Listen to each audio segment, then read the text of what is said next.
Hello and welcome. I'm Annette Reader from thebiblicalnutritionist.com, and today we're talking about harmful toxins in our food. These are questions that you have sent in to us, and I am here to answer them. And our food is very important to us. It's a very intimate act that we do every single day, is choosing what to eat, when to eat, and how much to eat. And yet, the industry knows that. The industry knows how dependent we are on food. That's not a hidden secret. And yet many organizations have turned it into greed. And why are we surprised? Food was the first issue in Genesis. And even when we take it all the way to the end of Revelation, he talks about the healing foods that are going to be with us in heaven. Food will always be a topic of interest. It will always be a point of struggle. And yet God has given us answers.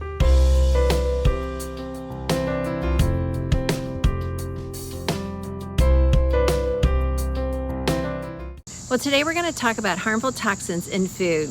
But before we get started, I want to say I'm answering these questions because they were submitted on our private Facebook group, Biblical Nutrition Academy. So when you join, we're going to say, what questions do you have for Annette? Now, if you say, I do not do Facebook, I highly respect that. Just send us an email at info@thebiblicalnutritionist.com and in the subject line write question for Annette. Now, another reason that I like doing these Q&A videos is I like to give away free gifts. And today, for this issue of this Q&A video, I'm giving away the 40-day transformation course. When my husband and I started our healthy living journey, we started with the Daniel fast. So I always recommend that everyone starts there. You can change blood work. You can change your need for medications so quickly by doing the Daniel fast for 21 days. Now, we did it 30 days, but 21 days, and you changed your entire chemistry in your body for the good. Once you've done that, or if you're like, hey, I don't need that, I next recommend that people do the 40-day transformation. In there, we talk about the physical and the spiritual. I teach you the eating plan that God has put together. I teach you how to recognize the beliefs that are keeping you stuck, and I teach you how to be set free. So the 40-day transformation is going to be a gift to someone today for leaving a review of one of my books on either Amazon or our website, The Biblical Nutritionist. So stay tuned to the end to see if you are today's winner. I live in Ecuador and can find organic vegetables, but organic fruits are very difficult to find. You mentioned at the end of the video to clean fruits very good, if not organic. How do you recommend cleaning non-organic fruits? This is submitted by Laura. Well, I'm not sure if the quality of the fruits that you have access to in your country, but we have so many different followers in different countries. Such a blessing this is to us. Well, vinegar is a staple in most countries, and hydrogen peroxide is a staple in most countries. These two staples need to always be on hand as they work in so many different areas of cleaning and our health as well. So here's a short video clip of making the veggie wash with vinegar and hydrogen peroxide. And it can store up to a month. It's very inexpensive, very effective. Spray it on the fruit and let it sit 3 to 5 minutes, and then wash it off or rub it off. I would love to hear your thoughts on the oxalate issue with regards to some of the veggies and the fruits. I wonder if all fruits and veggies were in the Garden of Eden or of ancient times, or maybe the oxalate issue is coming from the genetically engineered or the genetically created fruits by man and not truly beneficial for our body. This is submitted by Summer. Really good question. Since no one alive today has the list of foods that were actually in the garden, we can still learn from the Bible, from the Mishnah, from other books from that time period. Then we can apply the knowledge of today's agriculture. Now, the percentage of people who are actually sensitive to oxalates is not as great as some teachers or professional heart doctors are really claiming is truth. The official list of vegetables with oxalates includes foods that actually have been altered and foods that have not been altered. So it also includes foods that are processed. It is a very difficult topic to really give verified answers to because the studies are just kind of all over the place. If you go to oxalate.com, even black pepper can have a high amount or black pepper can have a low amount. You can have different varying degrees of how many grams, but you'd have to have a lot of black pepper. It's like 100 grams of black pepper for it to cause issues. Broccoli is the same way. The amount that it actually takes to cause harm is more than you would normally eat. Now, bottom line, this goes along with the whole phytic acid theory and the nightshade issues and the glycemic index. They're theories that take out of an ordinary amount of food to create a scare tactic to accompany it. Now, there are some people that would benefit from removing oxalate foods for a period of time.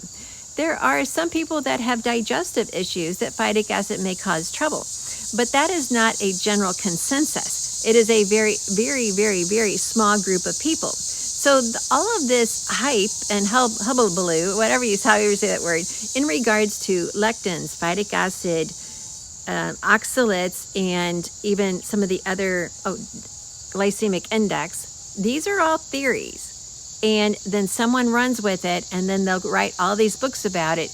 But you have to go back and research what was the study that they're claiming that was done, who did the study, and what was the real results. Usually the amount of material that was used in the study is far beyond what anyone could ever eat. So if we follow the 3 principles, number 1, eat the foods God called good. Number 2, eat the foods as close to the way God designed it. And number 3, don't eat any food that's going to cause an addiction or that has extremely been genetically engineered. Now, I kind of tweaked with that. Number 3, if you've been following me. And so just understand, God did not create foods to cause harm. Man does that. But your question alluded to that too. Is this from man? It's not from man as far as oxalates. Oxalates have always been there. Oxalates do not always cause harm. If someone is sensitive to them, then yes, maybe eliminating them for a while would be a good idea. We have such altered digestive systems because of the harm that's been done. But listen to me, the digestive system heals in 3 to 5 days. It only took 3 days for my husband to get off of his medications, his Prevacid and a couple others, just 3 days of switching to all plant-based diet. And he eats meat, so don't say, I'm not saying you have to do this forever. He eats meat. But for a short period of time, we did plant-based diet, and he was so relieved to get off the Prevacid, which was supposed to be taken for, quote, the rest of his life. Please hear me. And when you're listening to all of these theories, go back to the 3 principles. How do they line up with the 3 principles? And then you have your answer.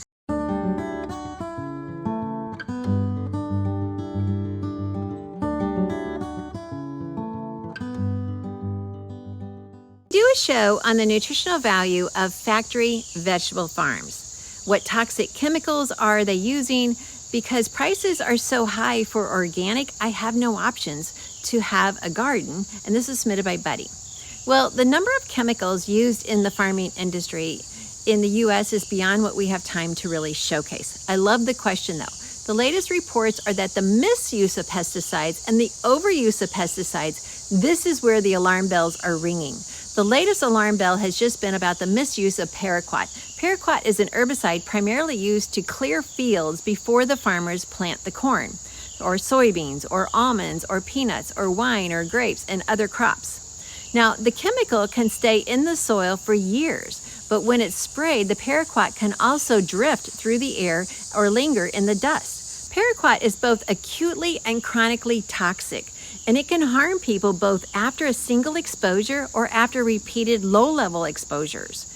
Now, long-term exposure to paraquat is linked with Parkinson's, diabetes, non-Hodgkin's lymphoma, childhood leukemia, and many other harmful situations. To watch the chemicals and to have a voice in their use, go to environmentalworkinggroup.org.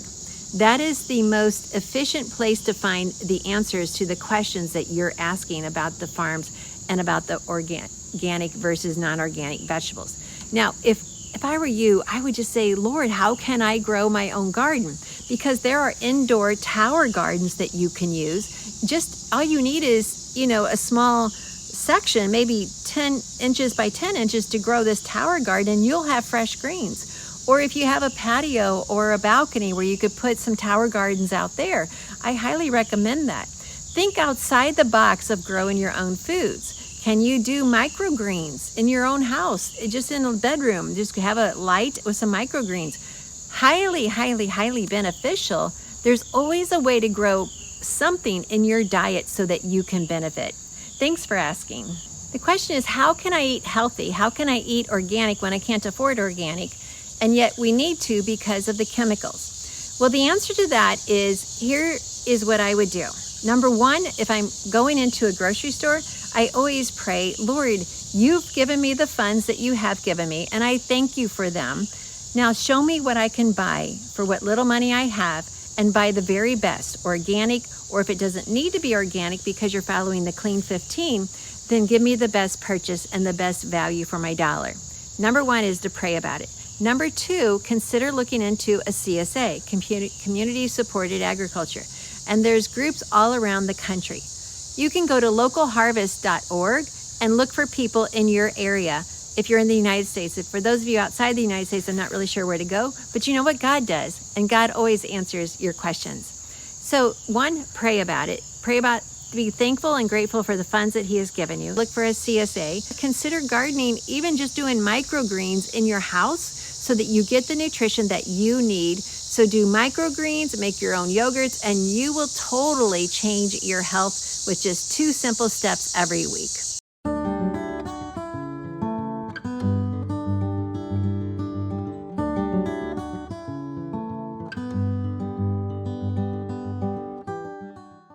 Well, thank you for these questions. Remember, if you want your question answered, please go to Biblical Nutrition Academy Facebook group.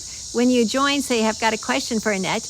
If you don't do Facebook, send us an email at info@thebiblicalnutritionist.com, and in the subject line, say, question for Annette. Now today, this is the first time I've done this as a gift, but today I'm giving away the 40-day transformation course. I would tell you that is probably one of my favorite courses. Now, outside of the Celebrating Jesus, which is a free course that all of you could go get any day, this is one of my favorite courses because I took my own journey, and after we finished the Daniel fast, which is always the best place to start, after we finished the Daniel fast, I moved into a step-by-step process of what God wanted me to do physically and spiritually, and I put it into this course. 40-day transformation, how to get the transformation that you're looking for, both physically and spiritually. But let me share also, there are times that life is just crazy. It's noisy, it's chaotic, and we just need to get away for 3 days. Well, I want to invite you for 3 days to come and join me at the Biblical Wellness Retreat, coming up October 3rd through the 5th. Now, if you're watching this video after that time period, go to biblicalwellnessretreat.com and get signed up on the email list so you get notified first for our next retreat. We need to get away for 3 days. We need to get away and just hear from the Lord. Right now it's in the evening time and the cicadas are very loud. The mosquitoes are really loud, believe me. And it's just noisy, but it's even noisier when you get on the internet, and you get on Google, and you get on the news, you get on all this chaos and all this noise. Everyone's trying to tell you what to do. Come join us at this retreat. Get away. Take time to listen to God. Then sit at the feet of some of the most incredible speakers ever in the health industry that are coming, teaching you from a biblical perspective. And then walk away from this with a plan for you to do. Oh, it's going to be so good. We're going to have special time of praying for your healing as well. And we're also going to be celebrating the Sabbath. So I really want to see you at the Biblical Wellness Retreat. Well, our winner for today is Chris C. Chris, you need to send an email to info@thebiblicalnutritionist.com and say, are you our winner, number 146? And then we will send you the 40-day transformation. Thanks for leaving a review of one of my books, either on Amazon or the Biblical Nutritionist, so you too can get a free gift from me. Thanks for watching. Are you feeling discouraged with your health? Are you tired of trying and just getting confused with information overload? Well, join us for a rejuvenating experience where we're going to help you reclaim your health, both physically and spiritually. At this retreat, you're going to discover ancient flavors and biblical teachings that help you see the health that God designed for you to experience. When He says, I am the Lord who heals, this is truth. When Scripture says our body is a temple of the Holy Spirit, well, we're going to uncover what that means for each of us. Whether you're dealing with chronic stress, anxiety, health challenges, or you simply just want to enhance your well-being, this is the place for you. Imagine immersing yourself in just a group of biblical foodies, engaging in biblical wellness workshops, and reclaiming your relationship with your family, and most importantly, with the Lord in these amazing surroundings. Now, space is very limited, so don't miss out on this opportunity to invest in your health. Click the link below to secure your spot and take the first step towards a renewed you. We can reclaim our health, and we can't wait to embark on this journey with you.